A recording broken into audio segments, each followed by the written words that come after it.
एकादशी की उत्पत्ति स्वयं भगवान से हुई है, इसलिए एकादशी जो है वो बड़ी ही महत्वपूर्ण है। एकादशी का व्रत करने वाला समस्त पापों से मुक्त हो जाता है। एकादशी का व्रत करने वाला संसार के सभी सुखों को प्राप्त कर लेता है। जो भी एकादशी का व्रत करता है, भगवान अत्यंत उसके सन्मुख हो जाते हैं और उसे वैकुंठ धाम प्राप्त हो जाता है। इसलिए एकादशी का व्रत जो है वो बहुत ही महत्वपूर्ण है। प्रत्येक व्यक्ति को एकादशी अवश्य ही करना चाहिए।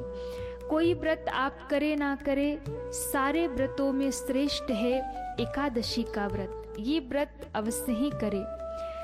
महीने में 2 बार एकादशी आती है, प्रत्येक मास में 2 एकादशी आती है, जिसमें एक शुक्ल पक्ष की एकादशी, एक कृष्ण पक्ष की एकादशी। और ये वो दिन होता है कि जब आप एकादशी का व्रत करते हैं तो उस दिन भगवान के आप बहुत करीब हो जाते हैं। आपकी साधना का मार्ग आपको ऊर्जा प्रदान करता है एकादशी का व्रत। इसलिए एकादशी का व्रत सबको करना चाहिए। इस बार हम सभी के बीच में एक बड़ी ही महत्वपूर्ण एकादशी आ रही है, जिसका नाम है षटतिला एकादशी। एक बार युधिष्ठिर ने भगवान श्री कृष्ण से पूछा, हे प्रभु, माघ मास के कृष्ण पक्ष की एकादशी को क्या कहते हैं और इसकी महिमा क्या है?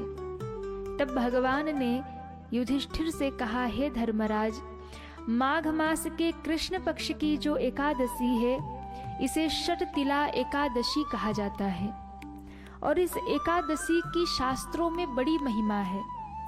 ये षटतिला एकादशी जो है ये बड़ी ही महत्वपूर्ण है, क्योंकि जैसा इसके नाम से स्पष्ट है, षटतिला यानी इस एकादशी में यदि 6 स्थानों पर आप तिल का प्रयोग कर ले तो आप सारे पापों से मुक्त हो जाते हैं और भगवान नारायण आपसे प्रसन्न हो जाते हैं।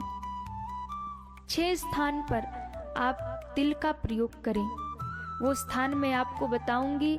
षटतिला एकादशी के दिन 6 स्थानों पर तिल का प्रयोग अवश्य करें। स्नान के समय तिल का प्रयोग करें। पहला, जब आप स्नान करते हैं तो जिस जल से आप स्नान कर रहे हैं उस जल में थोड़े से तिल डाल करके और उस तिल वाले जल से यदि आप स्नान कर ले तो आप सारे पापों से मुक्त हो जाते हैं। दूसरा, तिल का थोड़ा उपटन यदि आप प्रयोग करते हैं तो भी आप सारे पापों से मुक्त हो जाते हैं। तिल का स्नान करना है, तिल का उपटन करना है और भगवान को भी आप स्नान कराएं तो तिल जल में थोड़े तिल डाल करके उससे ही भगवान को स्नान कराएं। तो 2 स्थान पर स्नान के समय उपटन तिल का और जल में थोड़े तिल डाल करके आप उससे स्नान करें तो आप पर भगवान की कृपा होती है। और यदि किसी के घर में तिल ना हो तो वो स्नान करते समय तिल का ध्यान करे और तिल तिल तिल तिल कह करके भी स्नान कर ले तो भी उसको तिल के स्नान का ही फल मिलेगा। तीसरा, तिल का जो हवन करे। चौथा, जल में तिल डाल करके जो जल का पान करे। 5वां, तिल का जो दान करे और 6वां, तिल का जो फलाहार करे यानी तिल को ग्रहण कर ले तो षटतिला एकादशी के दिन तिल के ये 6 प्रयोग से आपके सारे पाप समाप्त हो जाएंगे और भगवान नारायण की कृपा आप पर हो जाएगी। तो षटतिला एकादशी के दिन 6 स्थानों पर तिल का आप प्रयोग कर सकते हैं। उसके साथ भगवान की पूजा में भी भगवान सूर्य को भी अर्घ समर्पित करें तो जल में थोड़े तिल अवश्य डाल लें और जल में तिल डाल करके यदि आप भगवान को अर्घ देते हैं या भगवान को स्नान कराते हैं तो भी इसका आपको बहुत बड़ा फल इस दिन प्राप्त होगा। षटतिला एकादशी, इसकी महिमा, इसकी कथा भी बड़ी अद्भुत है। एक बार श्री नारद जी ने भगवान से प्रश्न किया कि हे प्रभु, षटतिला एकादशी की महिमा क्या है? भगवान नारायण ने कहा नारद जी को कि षटतिला एकादशी की बड़ी महिमा है। एक बार एक ब्राह्मणी वृद्धा मृत्यु लोक में निवास करती थी और वो स्वभाव से बड़ी भक्त थी, बड़ी श्रद्धावान थी, बहुत अनन्य भक्त थी और भगवान की पूजा करती थी, सारे व्रतों का पालन करती थी। लेकिन जीवन में एक कमी रह गई कि उन्होंने देवताओं को और ब्राह्मणों को कभी दान नहीं किया। व्रत सारे करती थी, नियम सारे करती थी, श्रद्धा बहुत थी, लेकिन कभी भी ना ब्राह्मणों को दान किया, ना कभी देवताओं को दान किया। भगवान को लगा कि ये तो मेरी अनन्य भक्त हैं, हर व्रतों का पालन करती हैं, बड़ी श्रद्धा से व्रत भी धारण करती हैं, लेकिन ना तो इन्होंने कभी देवताओं को दान किया, ना कभी ब्राह्मणों को दान किया, तो इनके सारे व्रत अधूरे रह जाएंगे, सारे सत्कर्म अधूरे रह जाएंगे।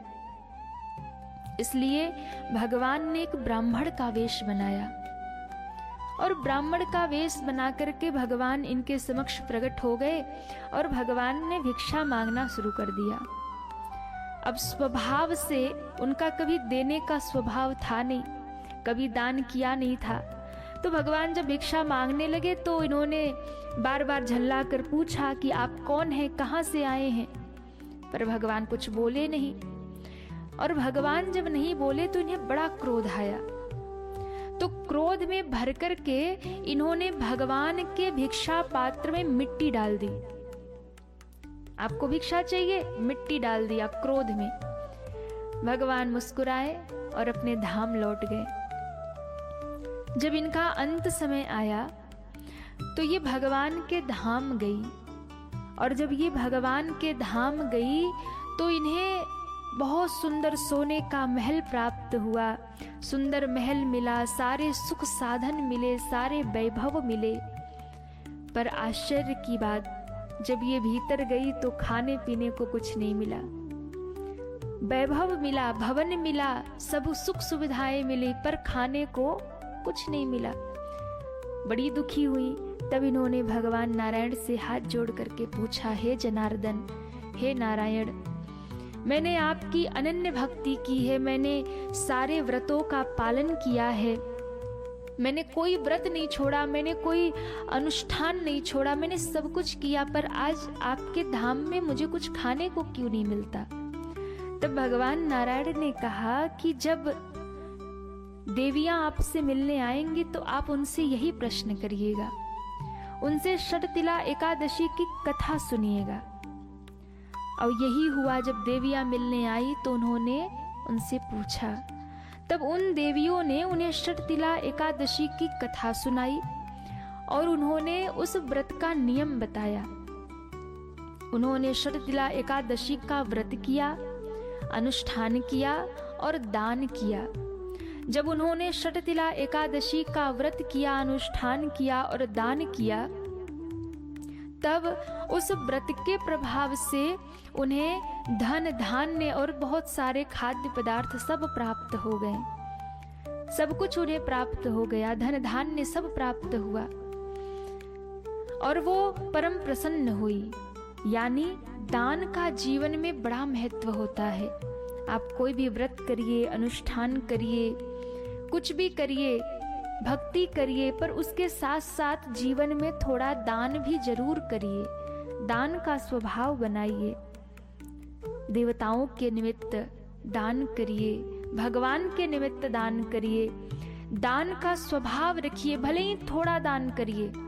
यदि आप दान नहीं करते हैं तो आपके सारे अनुष्ठान व्यर्थ हो जाते हैं। उसका फल तो आपको मिलता है, पर दान की विशेष महिमा बताई है।